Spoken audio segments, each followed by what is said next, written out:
Just ask Andy. Can you see and hear us?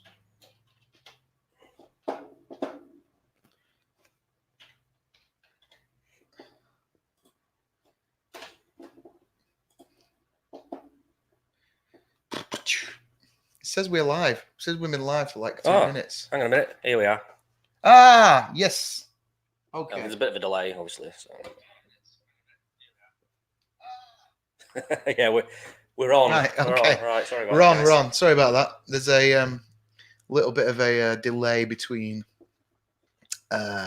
saying you're live and then going live. So finally we are live.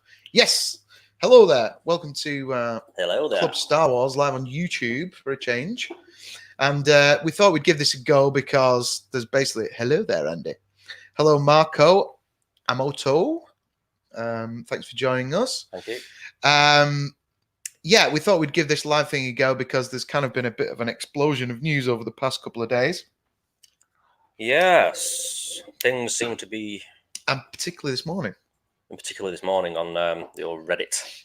Yeah, Reddit, which just do love to do the Star Wars gossip, and we've discussed many leaks and things like that from here in the past. However, like anything, you take it with a pinch of salt, but this seems to be pretty legit. It's been confirmed as legit, I think. So this blew your head off as well this morning. Yeah, we've got it to made discuss my this. hat spin. We have to discuss this, right? So, he kind of the guy. We don't know his name, obviously, do we? Because he's anonymous at this point. Yeah, and for obvious reasons, he'll want to remain anonymous. Yeah. To keep his job. For due to non-disclosure agreements and things like that. I imagine he doesn't want to be sued by Lucasfilm, but still, it kicks off with quite a lot of gibberish, doesn't it? Yeah, he's kind of going on about asking people to be discerning of this information. I invite you to, a bit of a disclaimer. Yeah, that kind of thing. Fair enough. So, but he starts getting into it here. In point 4. I'm not here to sell you on The Rise of Skywalker. I don't know much about the story. I don't know much about the story because I never read the script and I haven't watched a cut of the film. I got to see around 10 scenes while I was on location, so that's not enough to me to judge the film. My goal was to vent and say that you're not the only bitter fans out there. Some of us right here involved in this thing are as well. My only great experience was with JJ on this film because he was like a breath of fresh air after the frustration that was 2016 and 2017. Right. I can only speak about him as a person, not as a director or a writer. And as a writer, he's okay at best. From what I've seen, but I like him as a director. That said, he was very difficult on episode 9 than he was on episode 7. He's been more stressed and more desperate to actually tell a story of his childhood Star Wars self. Is that his childhood Star Wars self be proud of, first and foremost, which is good news. Yeah. It's one of the first things he said in a speech on set last year in August. After seeing him work his ass off, I started to believe it. That doesn't mean episode 9 will be good. What it means to me is that he's passionate. The very best, this will come from a place of passion and respect, as opposed to whatever Drek Ryan went with.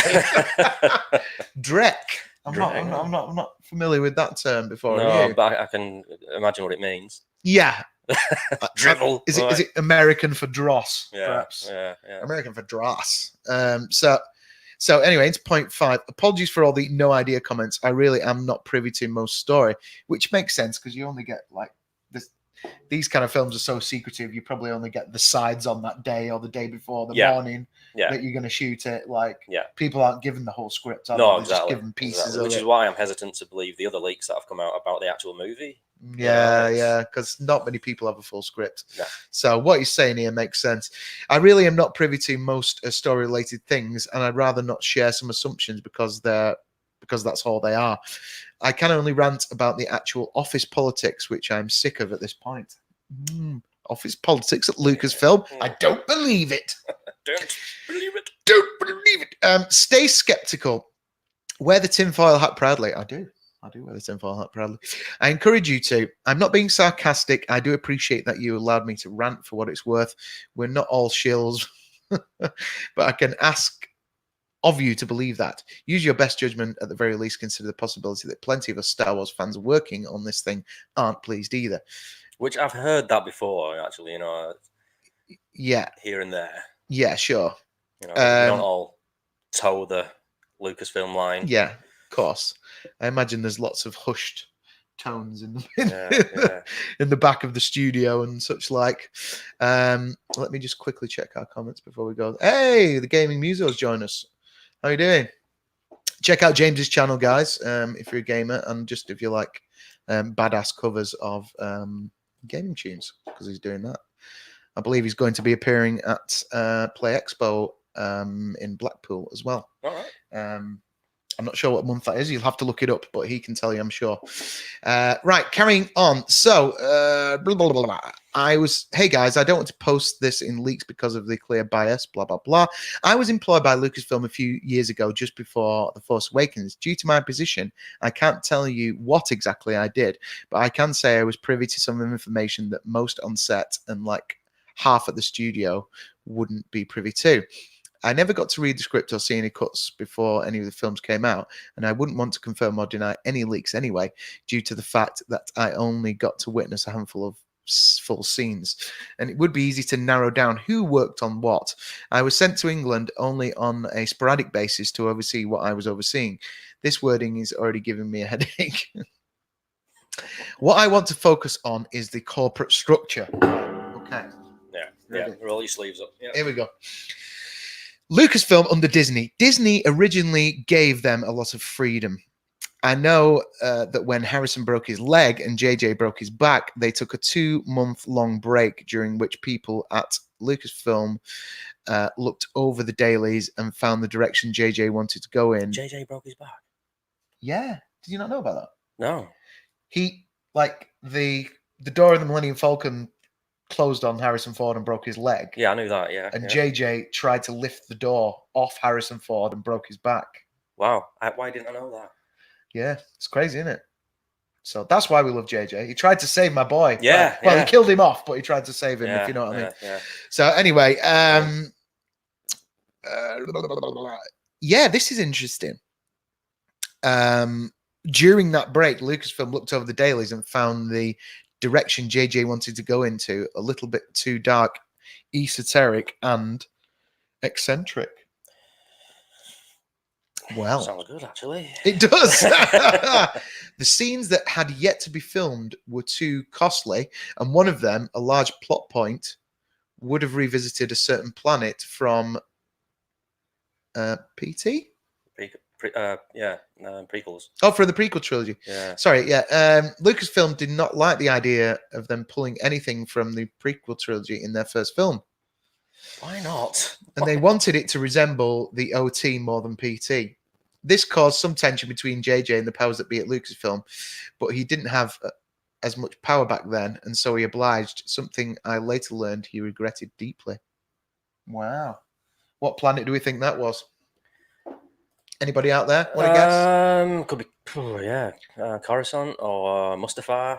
Andy said. Then he wrote the Kylo scene to kill him off. Yeah, there you go. Could have been Coruscant. Yeah. Any ideas? Drop them in comments, guys. Not surprised about the prequel being shunned because of fan backlash. Yeah. Good point, Andy. And Andy says Coruscant as well. Yeah, Coruscant. So, right. Iger liked the TFA enough, but he could see JJ's point of view and grievances. Regardless, this made JJ distance himself from the whole thing after TFA, and he was an exec producer on The Last Jedi only in name and not on paper. Which explains a lot.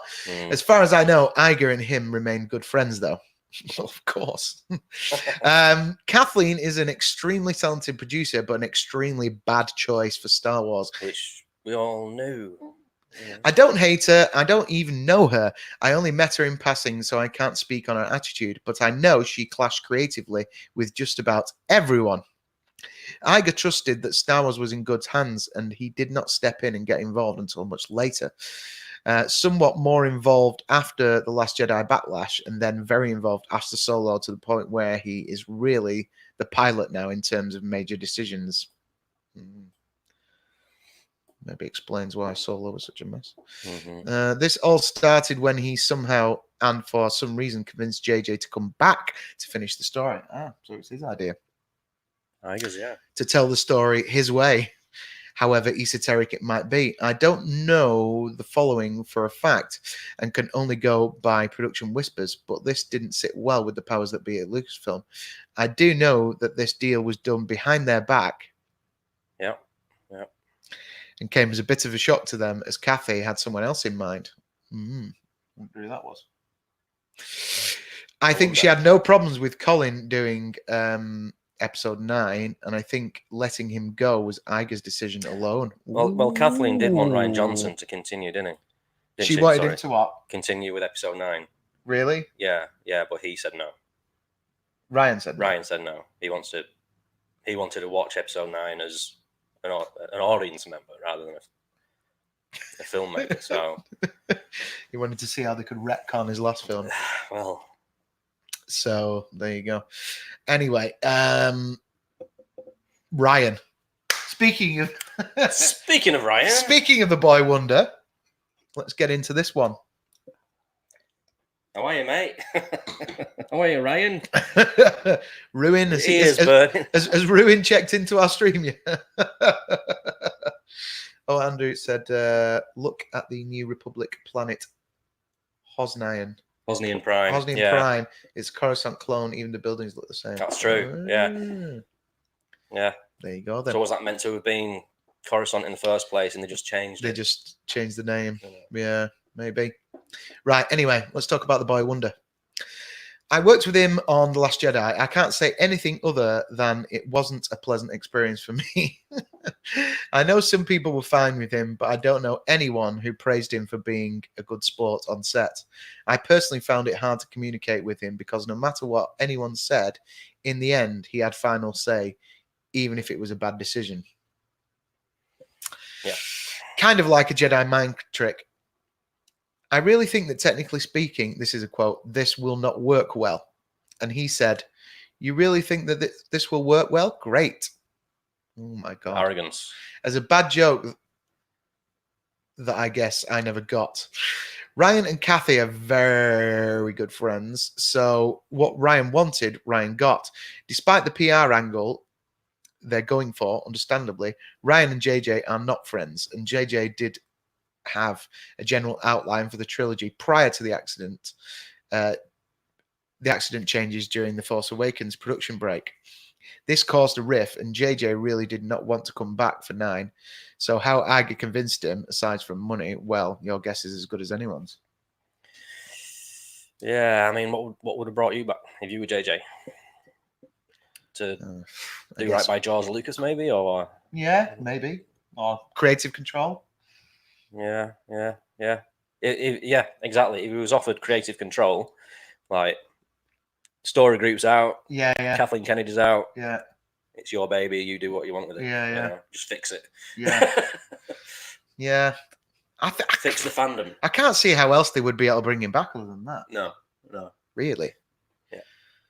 I don't know. So anyway, JJ, I'm an older dude and got a fair amount of film experience under my belt. He's by far the best person I have ever worked with. He's kind and open to feedback, not just in passing. If you have something to say, he'll go, wait, let's sit down, tell me. And he'll actively listen and write down good notes. It's not that he'd follow through on every suggestion, but he did on plenty. If he has an ego, I didn't see it. More patiently, he cares about this franchise more than anyone at Lucasfilm, hands down. Yes, I said anyone, the story group included. They care in my head. They care in my head canon is the real canon kind of way. And if you disagree, you're not a real fan. Yeah, it sounds very cliquey, doesn't it? It does, yeah. You know, think the real gatekeepers of the Star Wars universe. Wow, we're getting loads of comments all of a sudden on YouTube. Hello, everybody. Welcome. Cool. Okay, hello, Ferocious Lily 2538. Thanks for liking our activity. Star Wars rocks. Yeah, there you go. So, what else is he saying here? Yeah, this, in my humble opinion, is what holds the franchise back. Their position got to their head too much, and they resent JJ for having his own ideas and wanting to branch out. I think the saddest thing to me was seeing JJ work so hard on episode 9 in a panic and desperate to fix it, tell his story kind of way. You can tell he cares. You can also sense a touch of hopelessness as he's trying to figure out how to navigate it in a way that doesn't offend the previous director, even though he clearly wasn't pleased with what The Last Jedi gave us. Yeah. So JJ wasn't happy with it either. Yeah. Now, I don't know his relationship with Mark to a deep degree, but I did see them getting along way more than he did with Ryan. All you have to do is watch that making of documentary to Which see. I've still not watched. Have you not? No, I've still not watched it, and I can't bring myself to watch it. You can see that Hamill is just really pissed off. Yeah, it'd be like watching a tragedy. It is a bit like that. Yeah, he got on with him better than he did with Ryan. So, though story-wise, it was too late to fix Luke in a way that would be entirely satisfying to Mark due to what happened in The Last Jedi. For what it's worth, Mark showed up at JJ's Bad Robot for various events and even got honoured with Bad Robot's own Oscar Wilde Award a year and a half ago. Take that as you will, but Mark's relationship with JJ seems far better and healthier than Mark's relationship with Ryan. Okay, on to reshoots. I realise this is quite a long piece, guys, but it's all very interesting and quite important information. So we'll whiz through it and then we'll have a chat about it. Yeah. Reasons for reshoots. JJ wanted a certain part of the story told that initially wasn't approved. When they screened the second cut, JJ made a point that he felt that the scene was still crucial to the story he wanted to tell. So eventually, they did approve it, and he got his way.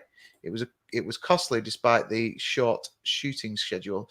I don't know what all these reshoot rumors are saying, but the reshoots finished a couple of months ago, and apart from basic additional photography, nothing else was added. So there you go. Doing those reshoots, though, caused some trouble in editing, VFX and scoring, so there's a time delay due to all this. Yeah, I did hear that a couple of weeks ago, that the actual delay and bit of panic at Lucasfilm was due to the visual effects. Like they're trying to rush through some CGI. So right. That sounds about right. Sounds about right. They're almost done, but it did set the schedule back a bit. I can't fault him for this though, because if that's for the benefit of story, then so be it. I know that some of my friends in post are working overtime, so much so that some of them cancelled their vacations. There you go. For what it's worth, this is the first Star Wars film I'm involved with that I do believe in. I haven't seen it, and I can't say I know the full story or summary of the film, but from what I have seen, well, it made me feel like a kid again. JJ's idea to bring Palpatine back is something that circles all the way back to Lucas, which is why Lucas was more involved with 9 than any of the previous Disney Star Wars films. JJ felt there needed to be an all-encompassing thread that ties all the saga films together, and characters like Palpatine and Anakin are key to this, more or less. Is that almost confirmation that Anakin's going to be in this movie? Well, seems that way, doesn't it? It does. Who's excited about seeing the Boy Wonder back? Okay. We'll come back to those comments in a minute. Right. Lucas never blamed JJ for The Force Awakens. I don't know this for a fact, but I know some who claim they do. They've been in touch the whole time, and I think Lucas's disappointment really leads back to the source of Lucasfilm, Kathleen. Some believe that Kathleen was put in the position of president because Spielberg convinced Lucas to recommend her, which also may have caused a pickle. Which makes sense because she was more Spielberg. Well, she did work on Indiana Jones, obviously, but yeah. I think she's worked more closely with Steven, hasn't she, over the years? Yeah, like Jurassic Park and whatnot. Yeah. All that said, I can't claim I know all that much. Some of this came from my own observations and some of it came from friends. I'm moving on to better things, and the only positive memories about this experience came from the random friends I have made, as well as working with JJ. I know Lucasfilm is pushing the Ryan can't do wrong narrative, but know that a lot of us do feel the same way. I can give you some proof, but since I don't want this to trace back to me. I can't share anything other than this. I'm sorry to being so over the top. Blah blah blah blah blah. So the way he's proved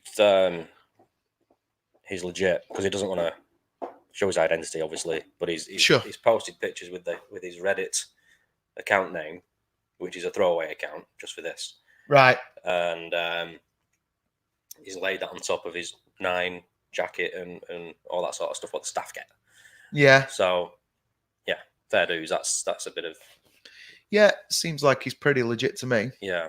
I mean, and this also confirms how a lot of fans have been feeling all along. Really, it's very interesting that somebody who worked on the film and got a feeling off other people working on the film that Rian Johnson just wasn't the right guy for the job, really, was it? I don't think it's just that. I mean, it just sounds like arrogance. And, just like completely closed off to other people's ideas. And yeah. And I know you like to repeat that line quite a lot about putting himself in a bubble, but it seems very clear that that's the case. And it's complete opposite to JJ. Really, well, to any great director. I mean, I remember I could listen to Francis Ford Coppola talk about making movies all day long. Yeah. But there was a thing he was saying was like, director is one of the less truly dictatorial posts, left, which is true because you got to have the final say at the end of the day. Yeah. And you've got to have all the answers for after you've been directing a film for like however many months, you must be so knackered. You must be just like, I want to be in a room and not answer questions for a week. Yeah, do you know what I mean? Because you'll just be answering questions to people all the time. Yeah. And of course, you've got the first AD who generally, runs a lot of the things on the film. They're really the kind of gaffer. Yeah. You know what I mean? It's the main director at the end of the day who That's right. Yeah. Make sure it looks good and they've got what they need and all that stuff. But ultimately, filmmaking is a collaborative process. Exactly. And the truly great films are a collaborative process. And all you have to do is like, we're going to go there. If you drag it back to the original trilogy, and why those films were so successful, particularly Empire Strikes Back, is that it was very much a collaborative process. It was teamwork. Yeah, Lucas came up with the screenplay. There was a few writers involved, including Kazdan, but that lady that I can never remember the name of, who came up with all the Cloud City stuff, I think somebody like is Lee Brackett, is it? Something like that. Sounds familiar. I can see the name on the poster, but I just can't bring it. But, for example, can you imagine while they were making The Last Jedi, can you imagine there being a moment where like Harrison Ford turns around and says like, no, he shouldn't say I love you too here. He should say I know. And then like, let's say they're working on The Last Jedi. Yeah. Mark Hamill turns around and says, no, Luke would say this here. And then Rian Johnson says, no, that's brilliant. Yeah, let's do that. That actually did happen, didn't it? That did. Yeah. It was... I thought that... The scene where he walks past C-3PO, Rian Johnson wanted him to just walk past. And Mark said, look, I can't do that. I can't just walk past C-3PO and not do anything. When does he walk past C-3PO? When he's the hologram, or whatever you want to call it, the force projection. Oh, and, right. He kisses Leia on the forehead. And he winks at C-3PO. Right, yeah. And that was all Mark Hamill. Apparently, Rian Johnson reluctantly is a key word there. Reluctantly let him do that. But yeah, that's a very small point. Yeah. Do you know what I mean? Yeah. But in the grand scheme of things, can you imagine like cut off from... if you look at the documentaries and stuff, like Hamill reads a script and he's like, I fundamentally disagree with everything you've written about my character. Yeah. But then I know that in interviews it's heard him saying, like, I've heard him saying, and I suggested this and suggested that and suggested the other, and they patted me on the head, gave me a cookie, and sent me on my way. And I know that you're not always going to be able to like appease an actor and stuff.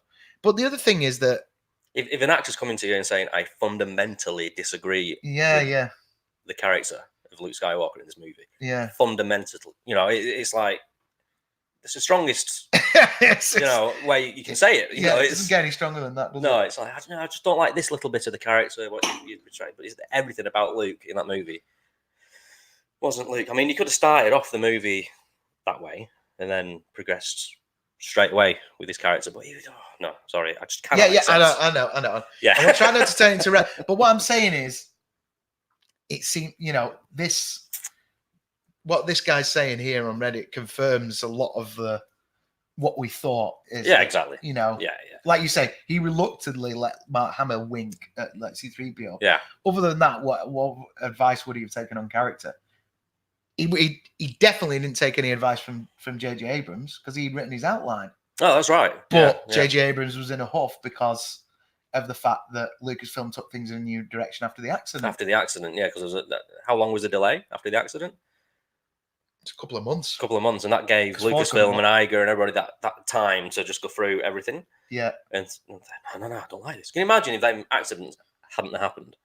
Would have got a completely different Force Awakens. I know. I'm kind of fascinated to know what was going to happen. Yeah. What was Hosnian Prime would have been Coruscant. Yeah. It would have been darker. It would have been probably better.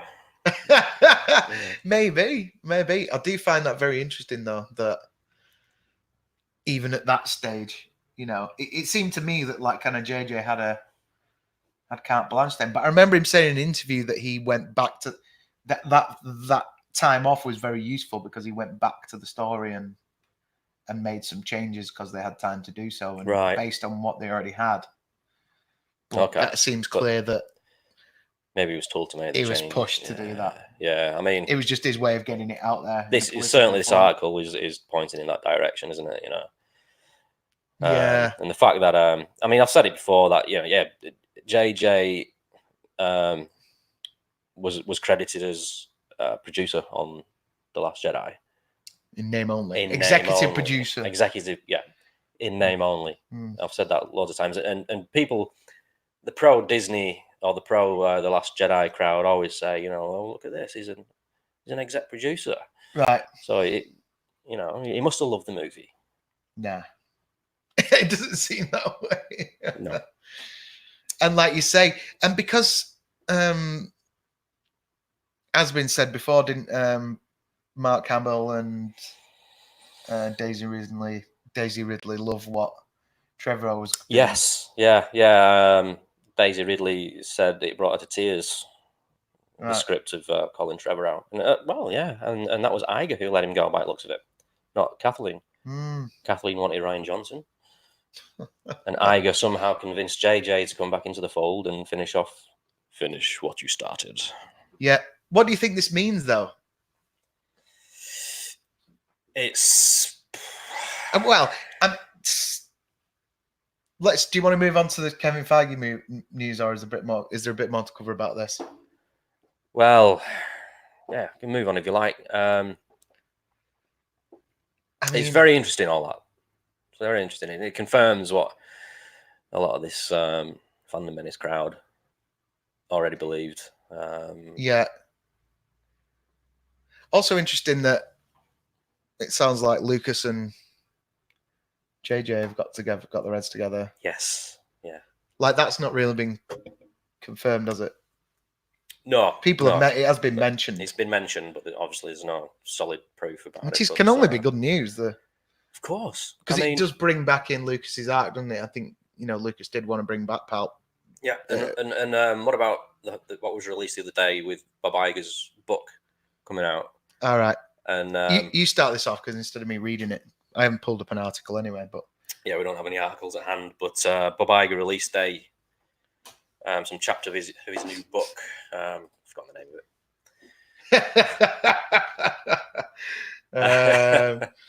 it. Telling how they purchased Lucasfilm.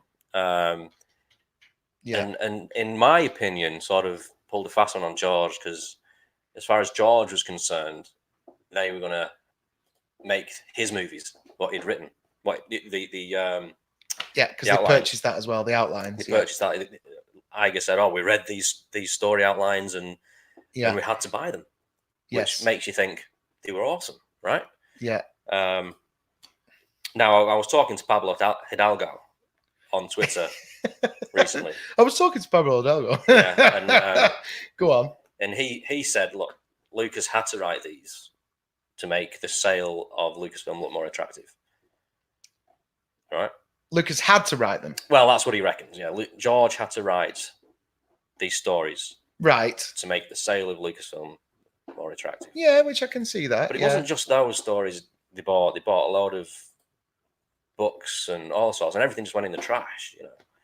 Right. Yeah, but anyway, they led George up the garden path. Yeah. When they went and sat with him and told him the script of The Force Awakens, it dawned on him that they weren't following his ideas. Yeah. And he lost it. He was angry and he felt betrayed, which you would do, wouldn't you? The ride of a lifetime. Lessons learned from 15 years as CEO of the Walt Disney Company. Yeah, that's a catchy title, isn't it? Lessons learned. Yeah. Sorry, so go on. Yeah, so where was I? He felt betrayed. There are people arguing that, well, I'm glad we didn't get Geordie's movies. Have you seen what they were about? It's like... Do you want the direct quote? Go on, yeah, you quote it. I found that. So George immediately got upset as they began to describe the plot, and it dawned on him that they weren't using one of the stories he submitted during negotiations. George knew we weren't contractually bound to anything, but he thought that our buying the story treatments was a tacit promise that we'd follow them, and he was disappointed that his story was being discarded. I'd been so careful since our first conversation not to mislead him in any way, and I didn't think I had now, but I could have handled it better. George felt betrayed, and while this whole process would never have been easy for him, we'd gotten off to an unnecessarily rocky start. Iger continues. And the situation did not improve much. Upon seeing the completed film, Lucas didn't hide his disappointment. There's nothing new, he said. In each of the films in the original trilogy, it was important to him to present new worlds, new stories, new characters, and new technologies. In this one, he said, there weren't enough visual or technical leaps forward. Iger adds that Lucas wasn't wrong, but he also wasn't appreciating the pressure we were under to give ardent fans a film that felt quintessentially Star Wars. We'd intentionally created a world that was visually and tonally connected to the earlier films to not stray too far from what people loved and expected. And George was criticizing us for the very thing we were trying to do. Yeah, so he turns it around onto George there. Yeah. Yeah, George. So we shit-canned his stories, and he complained about it, and we were pretty pissed off that he complained about it because we were putting our balls on the line by copying A New Hope, and there's so much arrogance involved in all these things, isn't there? There is, isn't there? Of course, Disney's approach reaped massive rewards, earning $2 billion worldwide. Lucas' involvement in the new Star Wars films has been minimal, though Abrams, who directed Force Awakens and December trilogy closing The Rise of Skywalker, told IGN in April that he met with Lucas before writing the Skywalker script. So he was confirmed by IGN then in April. But that guy there is proving that he did do it as well also. Yeah. So there you go. So what do you think about all that, man? What do you think? It's a mess. Well, I mean, the fact is that Iger's blaming Star Wars fatigue on the falling, declining box office and sales of toys and bollocks. It's bollocks. You think it's because all this stuff has come out? Well, I know people weren't happy with The Last Jedi. A lot of people weren't happy with The Force Awakens. I liked The Force Awakens. I like The Force Awakens too. I liked Rogue One. Yeah. We all know I hated Solo. We don't need to talk about that. Wait to hear my rant on the fandom. Yeah. We'll be joining. And how many beeps? Ruin the Man, baby. Oh, yeah. In sometime in October. We'll be doing a commentary. A commentary. Solo. I've got to watch Solo again. You do, yeah. So do I. Should be interested. Anyway.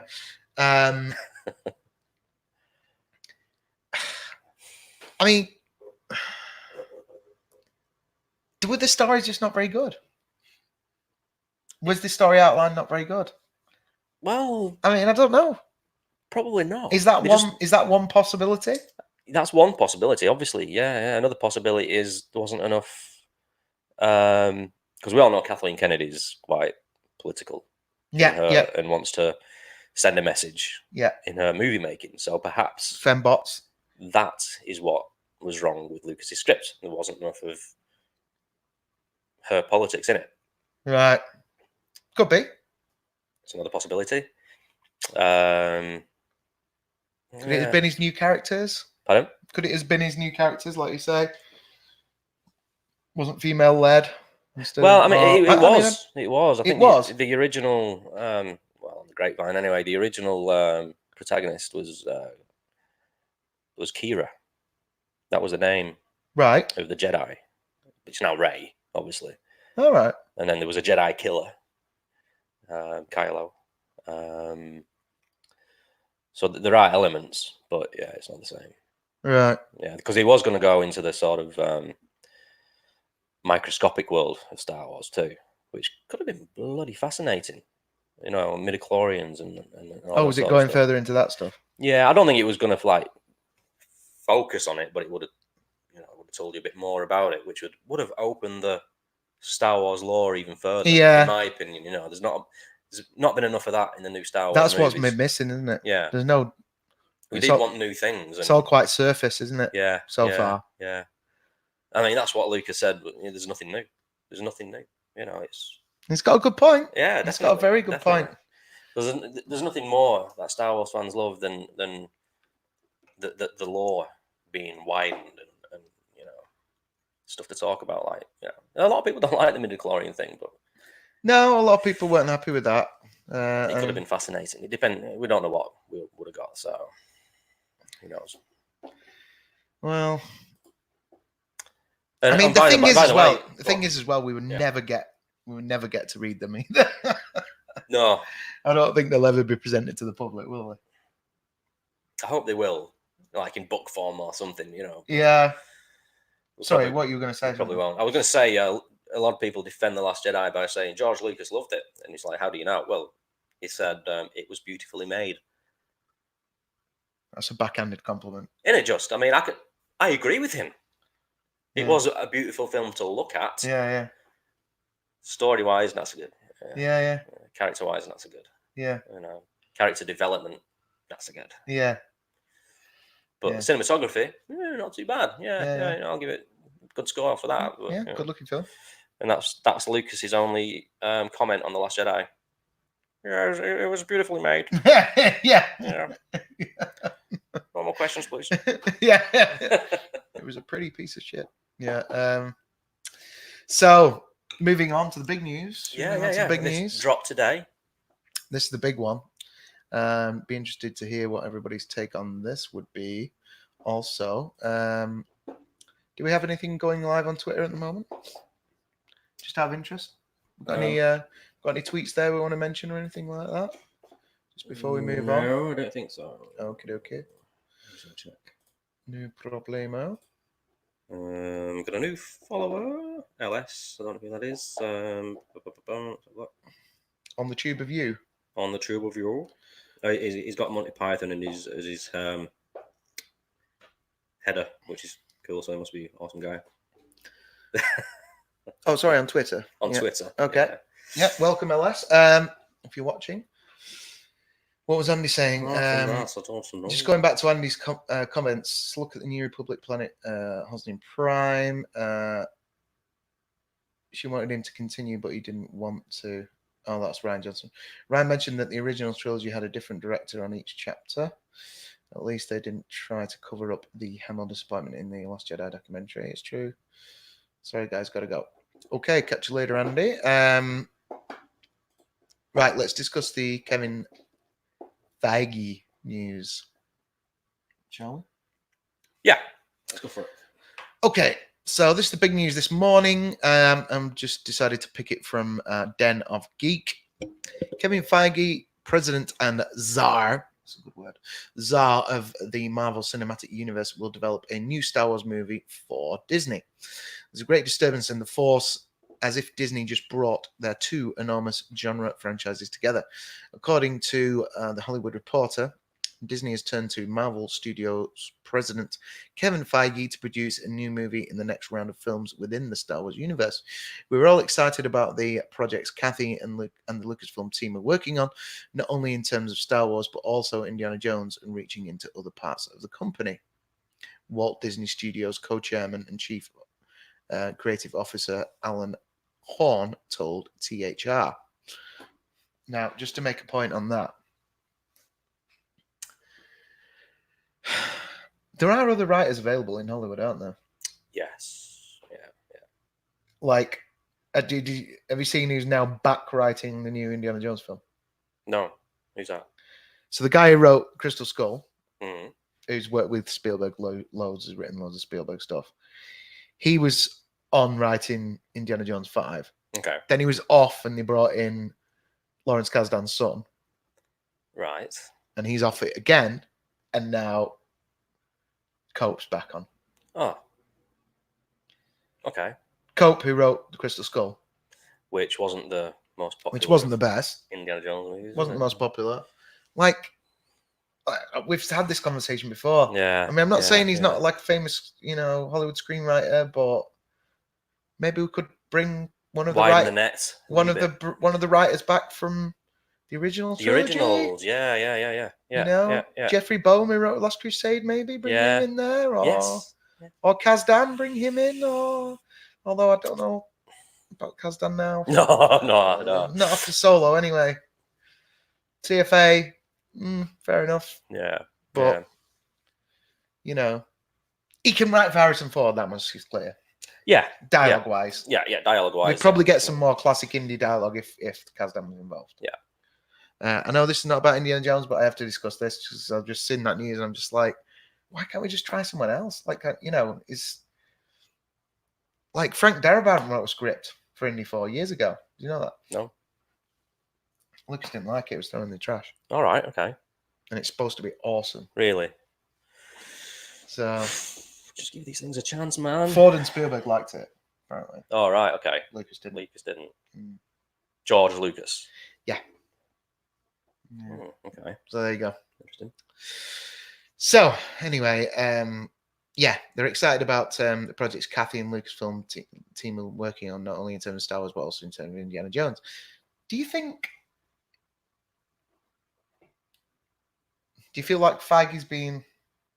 I do personally. Yeah. Do you think they're going to go, Kathy? You take care of Indiana Jones. Yes. And some of the Disney. Other properties and or maybe the Disney Plus side. Yeah, well, possibly. And I don't Kevin know. will be handling the Star Wars cinematic universe now. Yeah, because it's how long ago is it when Kathleen Kennedy's contract was renewed? Because she signed a 3-year contract. I can't remember how long ago it was now. I don't know. Is anybody in chat? No. Don't know. Might have been a couple of years ago. Okay. So I reckon by the end of that contract, she's off. She's out. Do you think? I think so, yeah. And I think this is a prelude to Feige coming in to actually take over. Right. Could be wrong, but that's what I'm thinking anyway. It's heralding the next era. Yeah, and he's a huge Star Wars fan, which Kathleen Kennedy isn't, Yeah, and that's what we need. That's what Star Wars needs. Yeah, People actually love it. That's true. At the top. With the close of the Skywalker saga, Kathy is pushing a new era in Star Wars storytelling, and knowing what a diehard fan Kevin is, it made sense for these two extraordinary producers to work on a Star Wars films together. That says they're working together, doesn't it? That's what they want us to be told. You know what I mean? It's that's the information they're giving us. Yeah. Maybe between the lines, that's what. Yeah. A conspiracy theory, actually. Yeah. Okay. Well, we'll see. But Disney acquired Marvel Entertainment in 2009. Lucasfilm in 2010. Since then, both the Marvel Cinematic Universe and the new Star Wars sequels and side projects have been two of the most successful movie franchises in existence under the guidance and direction of longtime Marvel and Star Wars fan Kevin Feige. However, Marvel has been the more lucrative of Disney's two behemoths. Marvel have produced 23 blockbuster films since 2008's Iron Man. It's pretty staggering, isn't it? It is. With 8 of those projects grossing more than $1 billion worldwide. This summer's Avengers Endgame, the conclusion to the Infinity Saga, took $2.9 billion to unseat Avatar as the highest grossing film of all time. Yeah. Wow. So Star Wars isn't even in the high grossest film of all time. Which it should be. Yeah, the main Star Wars trilogy, started by J.J. Abrams, The Force Awakens in 2015, has mostly reached Marvel Cinematic Universe levels of success, but spin-offs like Solo and Rogue One have varied in audience critical and box office response. With the trilogy set to end this December with The Rise of Skywalker, Disney and Lucasfilm head Kathleen Kennedy are working on what the future holds for the Star Wars franchise and apparently believe it can't hurt to have Feige around for the next phase. Feige joins the previously announced Rian Johnson, Last Jedi, and David Benioff and D.B. Weiss, Game of Thrones, as high-profile creatives to be working on future Star Wars projects. It could be a while before we see Feige's vision for a Star Wars film, as his Marvel obligations are pretty extensive at the moment, with a Phase 4 of Marvel movies coming up, led by Eternals, and several more projects announced to Disney's streaming service, Disney+. See, I don't know. Do you think he's being brought in to steward that Benioff and Weiss trilogy? No. I doubt Benioff and Weiss will continue with their Star Wars projects. Do you not think? No. They recently signed a deal with Netflix, which will probably piss Disney off, seeing as it's a rival to Disney Plus. To do what? Nothing. They've not said. I don't know, actually. I just know they've signed something. Yeah. So whether they continue with Disney and Star Wars is sounds like there's potentially been a falling out there already. Then. Yeah, and especially after because it wasn't announced that they were doing Star Wars prior to season 8 of Game of Thrones, which didn't please a lot of fans, and that might have put a black mark against the name. Yeah, could be the case. Rian Johnson, he's obviously got a black mark against the name with a lot of the fan base too. Yeah. So will Feige be coming on to replace? I don't know. I don't know. But I mean, I think it's good news. I think Feige's great. Feige's great. You know, why didn't they do this to begin with? You know what I mean? Maybe he was too busy with all the true Marvel stuff. But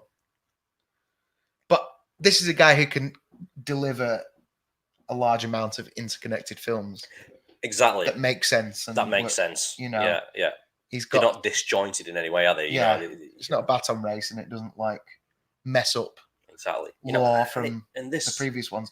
Though I do believe that the introduction of, I mean, I've not seen the film yet, but I heard that they basically made Captain Marvel Queen of All at the end of Endgame. Actually, she's responsible for loads of amazing things.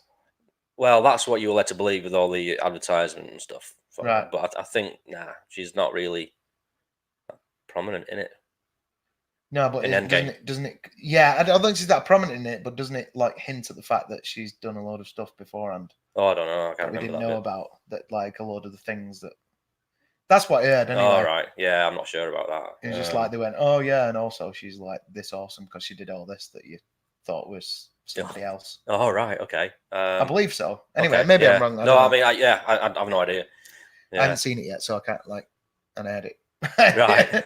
I had it spoiled by Kevin Smith by accident as well. But oh yeah. I need to get through and watch those. But yeah, I mean, I think it is really good news. And I was going to say this.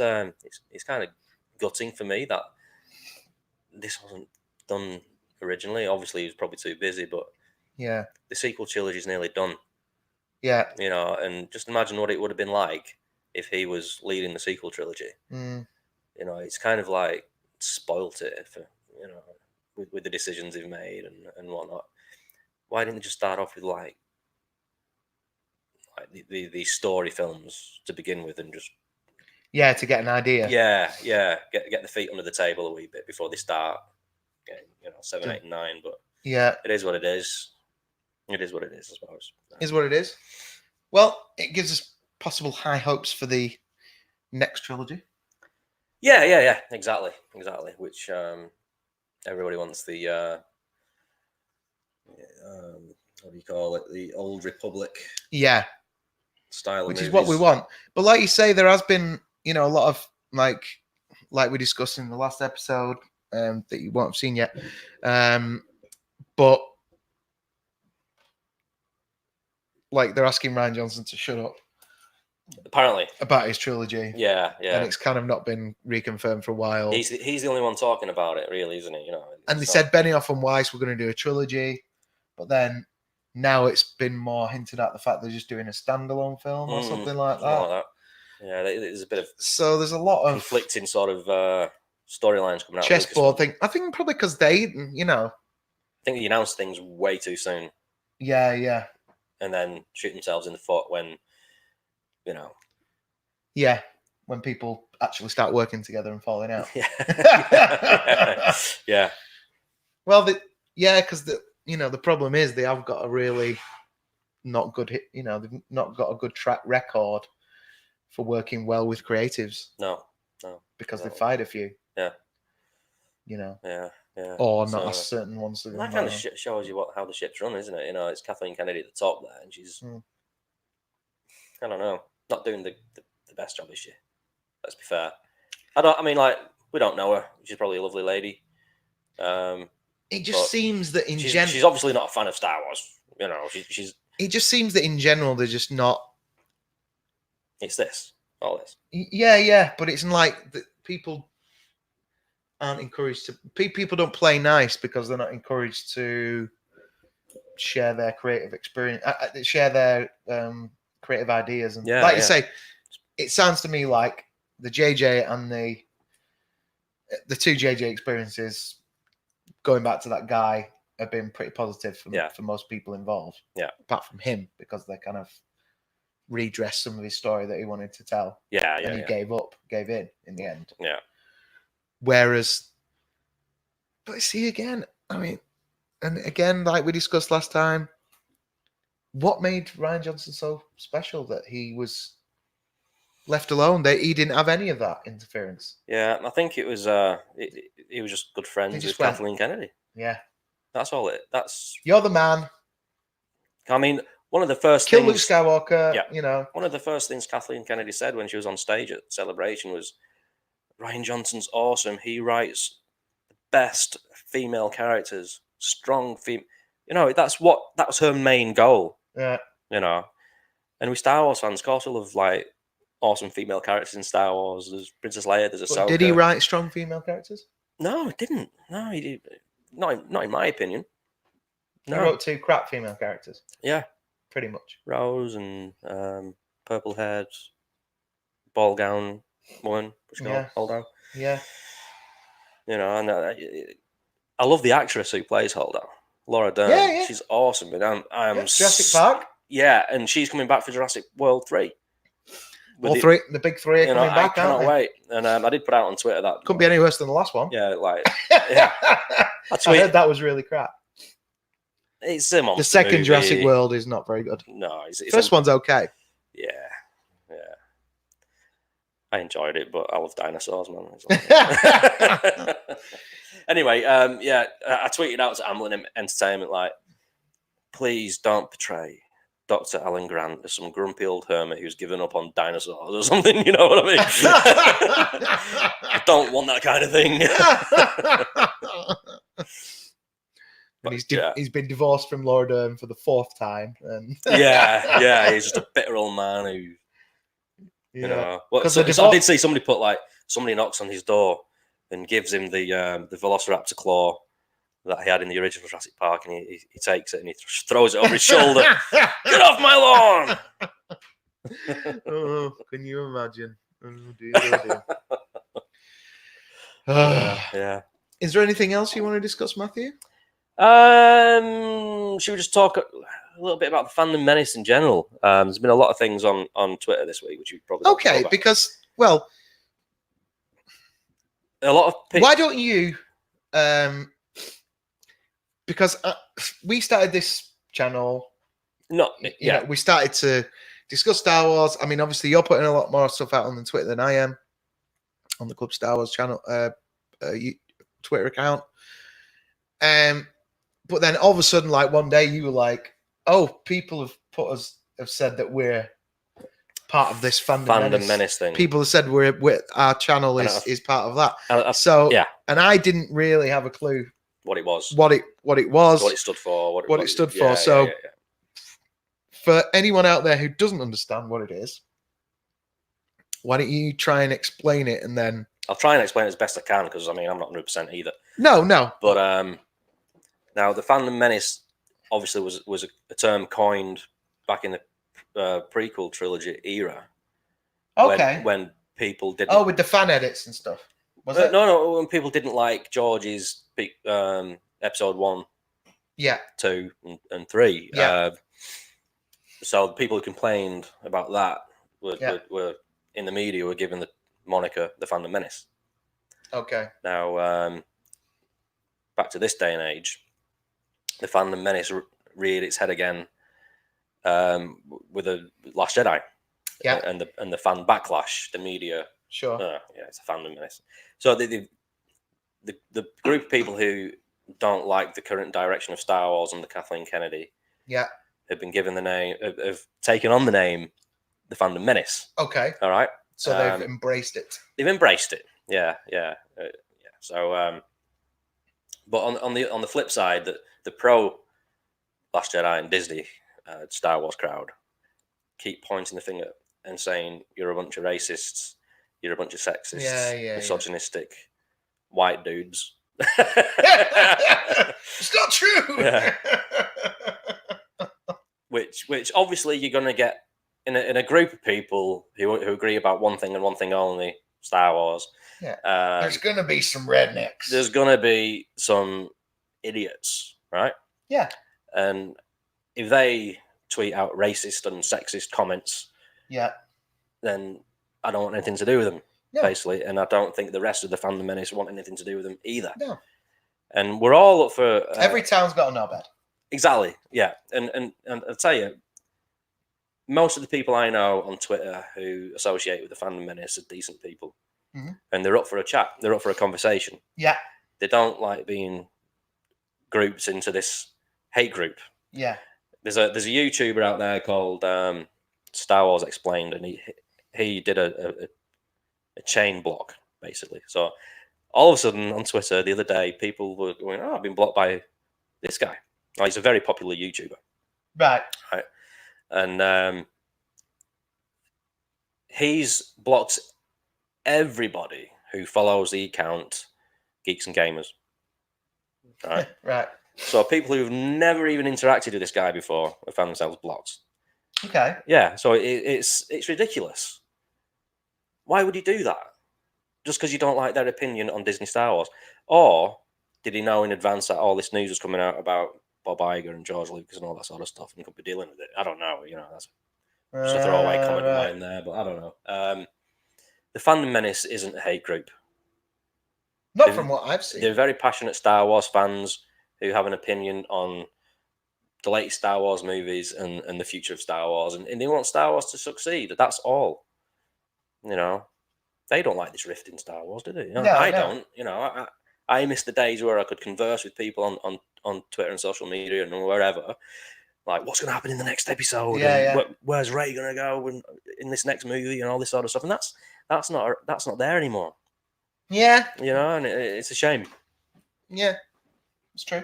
So stop calling the fandom menace a hate group.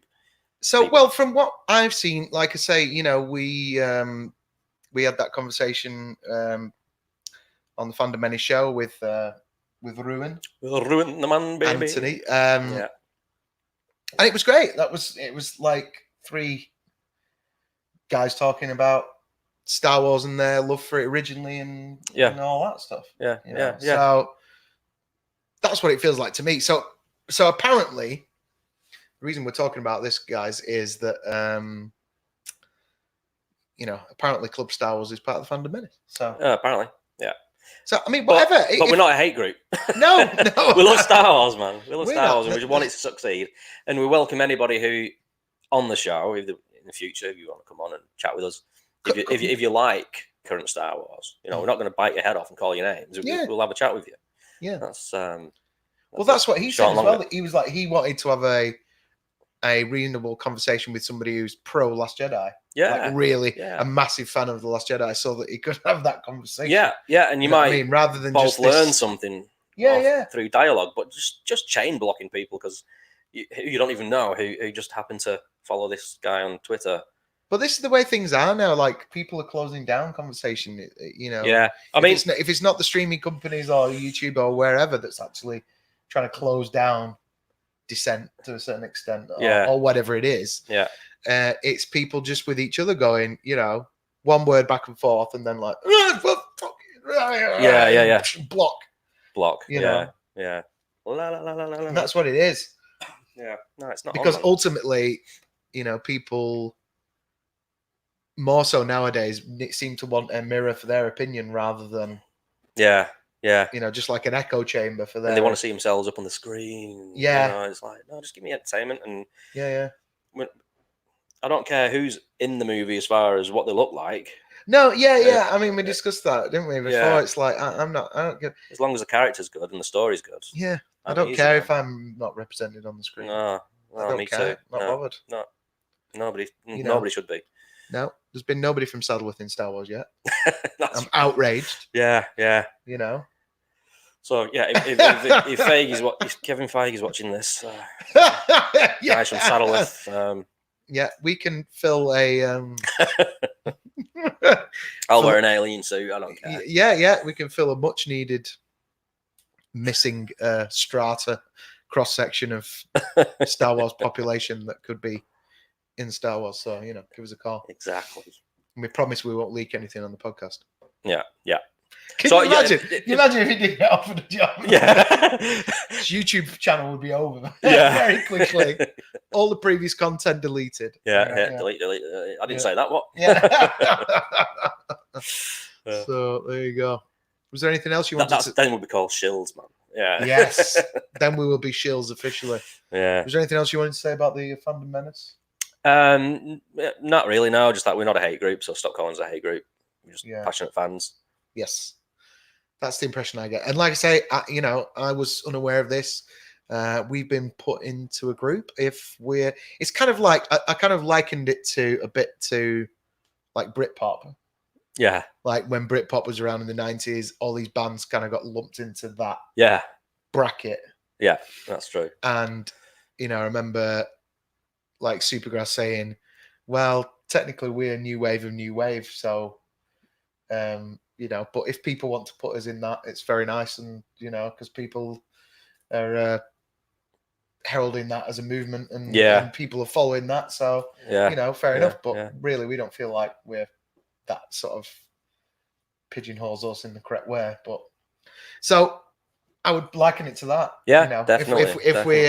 If we're part of the Fandom Menace, then great. Because as far as I've experienced personally on Twitter or via like Ruin Johnson or whatever, it's been a positive experience. I've not had people like hitting me up on Messenger and talking disparagingly about characters from Star Wars of color or female characters or whatever. And I know we have given some of the female characters a hard time on the show, but that's just because they weren't very good. Very good not characters. Because they were female nothing against the actresses who play these characters. I'm sure they're very lovely people, and it's nothing to do with I wish them luck for the future. Just because you won't hear us slagging off Princess Leia on the show. Exactly. Yeah. Or Ahsoka. Yeah. The animated. These are well written characters. Yeah, that's it exactly. That's all there is to it. So I think we can call it the end of our first live stream. Yeah. That was interesting. That was good fun. If you can if you'd like to join us again. We'll probably give this live thing another blast next time. Some crazy news like this, or maybe just for a laugh during the week. Yeah, because we want to put out as much content as we can. Lifestyle permitting. Yes. That's it. There was something else I was gonna mention, but I can't remember. Oh, and tomorrow. Oh, what? Go on. Empire Strikes Back in concert. Yes, lucky bastard. Yeah. Matt's going watching the Empire Strikes Back with orchestra at the MEN Arena. Yes, and I'll be wearing my Darth Vader suit. Not like from the movie. It's just literally a. Oh, right. Yeah, brilliant. Button up suit, Look out for Matt in his Darth Vader suit. I won't be wearing this. Suit. Proper suit with a tie. If you're going along, I'm very jealous because I'm not going. Andy went to see it at the Royal Albert Hall last weekend. Oh, yeah. With the London Symphony Orchestra. Now, that's the way to do it. That proper. Yeah. Very jealous again. I don't know. I don't know. I've been a bit skint, so I don't know if I'm doing Friday. And we're going away next week for a few days, so I don't know if it's going to happen. I'm tempted to just nick into Liverpool on Wednesday and go and watch it. Oh yeah, but we'll see what happens. So until then, give us some more subs on the Tube of You. Share us far and wide on Twitter if you would. Please say hello on Twitter. Yeah, and mid-October, watch out for us and Ruin. Yes. Again, we'll be in Solo. Doing the commentary on Solo. Should be a laugh. That'll be funny. So in the meantime, see you next time. Catch you later. Take it easy. May the force be with you.